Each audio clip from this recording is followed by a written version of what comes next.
Yo, what's up guys? It's Walt here. Here's my videos coming out this week. Rate, subscribe, comment, whatever you want. Just enjoy it and let's just jump right into it. We're going to be working on time signatures. I meant to get the time signatures yesterday and then get to something fun today, but my computer wasn't working correctly. So I was up until about 1 o'clock in the morning working on it, making sure it was all cool, and I'm back. So I got a question the other day asking me, what happens if the time signature is 2/4 and consistent up until, say, the halfway of the song and the time signature changes to 3/4. Alright, the way that works is, right here I drew out a little time signature chart using a program that's called Sibelius.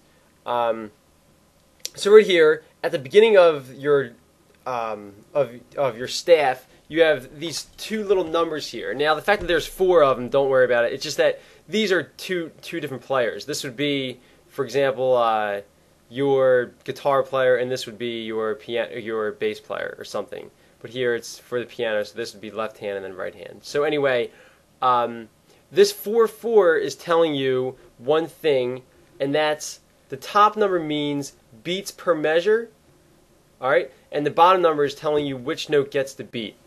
Now I'm going to explain what the top part is. Don't really worry about the bottom part.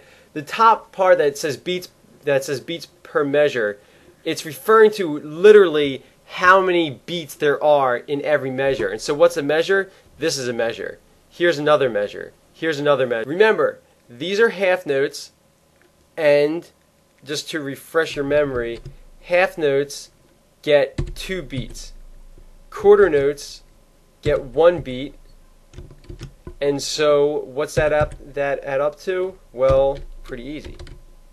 4. Okay, so you can literally see visually that 2 and 1 and 1 is 4. There is literally 4 beats in this measure. This 4/4 remains 4/4 until the time signature changes. So there's a lot of times when this 4/4, you won't see it ever again for the rest of the song, because what they're telling you to do is just put it in your memory and then just use it throughout the whole song. But now, right here at this measure, on measure 10, here's 8, 1, 2, 3, 4, 5, 6, 7, 8.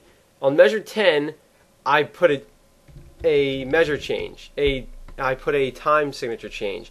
I put this in 2/4. Now the reason why you won't see 4 quarter notes in 2/4 is because there can only be 2 beats in that measure. Over here, now that's beats per measure. The bottom part is telling you which note gets the beat. So what's that mean? Well, when the bottom number, right here, this number, not the top one, just the bottom one, when that says 1, that's referring to a whole note. When it says 2, it's referring to a half note. When it says 4, it's referring to a quarter note. When it says 8, it's referring to an eighth note. And 16, it's referring to a 16th note. See how they're all written out? By the way, you can get this diagram from my website. The link will be in the video description to the right. So, when something says 4/4, it's saying that there's 4 beats per measure, and the quarter note gets the beat. She also writes, what happens if the time signature changes 4 times in the song, say from 2/4 to 3/4 to 4/4 to 1/4? You wouldn't write them all at the start, would you? And the answer is that you wouldn't write them at the start here. You would write them at the start wherever you wanted them to be. So for example, if I want the musician to play in 2/4 here, I would write it down. If I want the musician to play in 4/4 here, I'd write it down.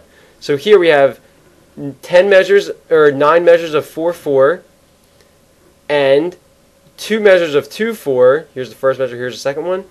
And then it goes back to 4/4, which until after another 4 measures, it goes back into 3/4. Which is just saying 1, 2, 3, 1, 2, 3, 1, 2, 3, 1, 2, 3. As opposed to 1, 2, 3, 4, 1, 2, 3, 4.